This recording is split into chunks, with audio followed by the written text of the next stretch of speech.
કહેવાય છે ને કે ઉતાવળે ઓબા પાકા નહીં, બરાબર?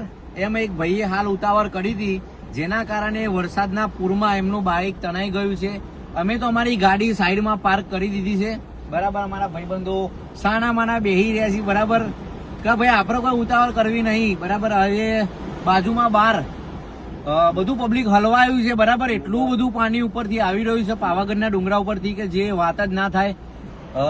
જો આ બધા હલવાયા છે, બરાબર ના, જેથી કરીને બિચારોએ બાઇક સાઈડમાં પાર્કિંગ કરી દીધું છે, ભારે કોઈ નુકસાન ના થાય, બરાબર? અને પાણી તમે જોઈ શકો છો, એટલું બધું પાણી ઉપરથી આવી રહ્યું છે.